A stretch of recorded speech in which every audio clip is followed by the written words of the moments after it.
What if I told you that one of the most expensive subscriptions in America isn't Netflix, Spotify, a gym membership, or even a luxury car payment?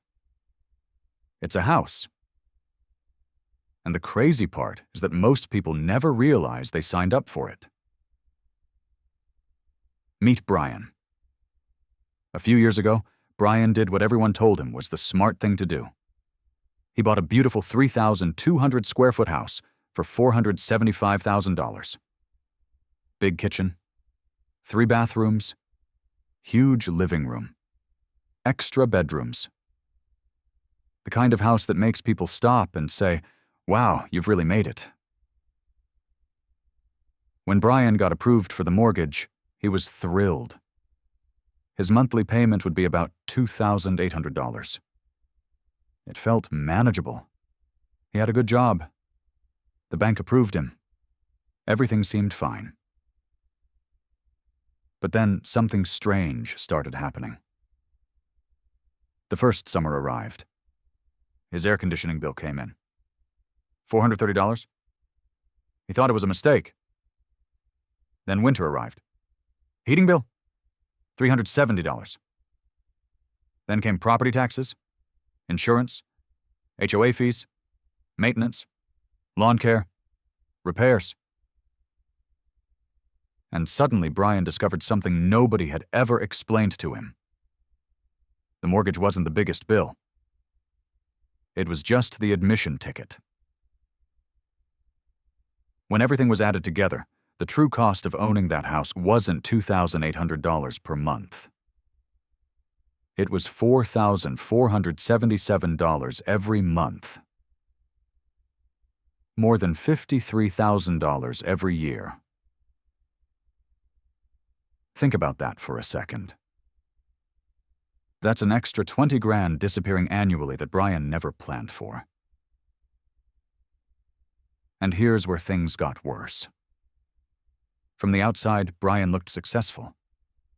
He had the big house, the nice neighborhood, the impressive address. But behind the scenes, the house was quietly consuming almost 87% of his take-home income. He couldn't invest consistently. Vacations became rare. Emergency savings barely grew. Every unexpected expense created stress. The house that was supposed to create freedom had actually reduced it. And Brian isn't unusual. He's incredibly common. Because most people are taught how to calculate a mortgage payment. Almost nobody is taught how to calculate the true cost of ownership. Here's the thing. When Brian sat across from the lender, the conversation focused on one question. Can he afford the mortgage? The bank analyzed income, debt, credit score, down payment. All important factors. But notice what wasn't emphasized. Nobody spent much time discussing the fact that heating and cooling a large home can cost dramatically more than a smaller one. Nobody highlighted the long-term maintenance burden. Nobody explained how every extra square foot becomes something that must be insured, heated, cooled, cleaned, repaired, furnished, and maintained. Because that's not really what the lender is evaluating. The lender's job is to determine whether you can make the mortgage payment, not whether the house is the best financial decision for your future. And that's a huge difference. Now imagine an alternate version of Brian's life. A parallel universe. Instead of purchasing the $475,000 house, he buys a comfortable 1,600 square foot home for $275,000. Not tiny, not cramped, just smaller. The mortgage drops, property taxes drop, insurance drops, utility bills drop, maintenance costs drop. Everything becomes cheaper. When the numbers are added together, Brian saves roughly $23,000 every single year. $23,000. Every year. That's nearly $2,000 every month that remains under his control. Now ask yourself something. If somebody offered you an extra $23,000 every year, would it change your life? Of course it would. For most people, that's the difference between surviving and building wealth. But the most fascinating part isn't the annual savings. It's what happens over time. Because money doesn't just disappear, money can grow. Imagine Brian invests that $23,000 each year instead of spending it maintaining a larger house. Year after year. The money compounds. The investments grow. The returns generate additional returns. And suddenly we're no longer talking about utility bills or property taxes. We're talking about retirement. Fast forward to retirement age. The Brian who chose the large house ends up with around $280,000 invested. Not terrible, but not life-changing. The Brian who chose the smaller house? Over $1.1 million. Same person, same salary, same effort, different housing decision. That's the power of opportunity cost. Opportunity cost is one of the most important financial concepts you'll ever learn. It's not what money does. It's what money could have done. And that's where the real cost of the big house was hiding all along. Not in the utility bill. Not in the tax bill. Not in the insurance payment. The real cost was buried in the future wealth that never got a chance to exist. If you're enjoying this breakdown and want more videos that expose the hidden side of money, consider subscribing. There are so many financial decisions that look smart on the surface but become incredibly expensive when you see the full picture. Now let's talk about something that almost nobody considers when buying a large home. Empty rooms. Brian's house had multiple spare rooms. Sounds amazing, right? Except there was a problem. Empty rooms feel unfinished. People naturally want to fill them. A couch here, a dining table there, guest room furniture, decorations, shelving, rugs, lighting, televisions. Before long, Brian had spent $18,000 furnishing spaces he rarely used.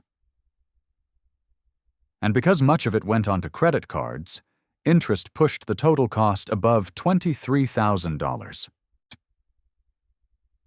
$23,000 spent furnishing rooms that mostly sat empty. Think about how strange that is.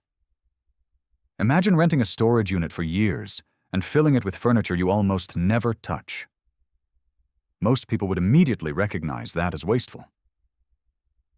But when the same thing happens inside a house, it somehow feels normal. The house creates the need. The need creates the spending.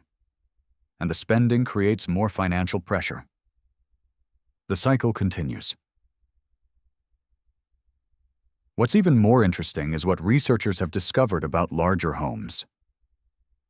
Many studies suggest that beyond a certain point, bigger homes don't produce meaningful increases in happiness. What often increases instead? Cleaning responsibilities, maintenance tasks, repair costs, stress, decision fatigue, and social comparison. Because once people buy the bigger house, they often start comparing themselves to neighbors with even bigger houses. The finish line keeps moving. The satisfaction never fully arrives. It's a race that's impossible to win. That's why looking wealthy and being wealthy are not the same thing. Looking wealthy is visible. Being wealthy is often invisible. Looking wealthy is the large house. Being wealthy is the freedom to choose how you spend your time. Looking wealthy is the impressive driveway. Being wealthy is the investment account quietly growing in the background. Looking wealthy gets attention. Being wealthy creates options. And options are incredibly valuable. Now let's bring this back to Brian. After 10 years, the numbers become shocking. The money saved from choosing the smaller house could have grown into roughly $332,000 through investing. Instead, much of that money was consumed by ownership costs. Sure, Brian built some home equity, around $80,000. But compare those two numbers. $332,000 versus $80,000. The difference is enormous. That's the knockout punch. The hidden subscription wasn't stealing money directly. It was stealing opportunities. So what can you do with this information? Here are 5 simple rules. First, calculate total ownership costs before buying any house. Mortgage, taxes, insurance, utilities, maintenance, everything. The complete picture matters. Second, consider buying significantly less house than the bank says you can afford. Banks qualify borrowers. They don't design financial freedom. Those are different goals. Third, if you're already trapped in a house that's costing far more than expected, run the numbers honestly. If downsizing could save $15,000 or more annually, it deserves serious consideration. Fourth, stop worrying about what neighbors think. Their opinions have no measurable effect on your net worth. 0. And fifth, pay attention to operating costs and cost per square foot, not just square footage itself. A house should support your financial goals, not consume them. Before we finish, tell me in the comments, what's the most surprising expense you discovered after moving into a home? I'd genuinely love to hear your stories. And remember this, a smaller house doesn't mean a smaller life. Sometimes it's exactly the opposite. Sometimes the biggest financial upgrade isn't buying more. It's needing less. Because wealth isn't measured by how much space you own. It's measured by how much freedom you have. The freedom to travel. The freedom to invest. The freedom to retire comfortably. The freedom to say yes to opportunities. And the freedom to sleep peacefully at night knowing your future is getting stronger every year. So the next time you see a massive house and assume the owner is winning financially, remember Brian. Remember the hidden bills. Remember the empty rooms. Remember the $340,000 subscription nobody talks about. And most importantly, remember that every financial decision creates 2 futures. The one you can see today, and the one your money could build tomorrow. Choose carefully.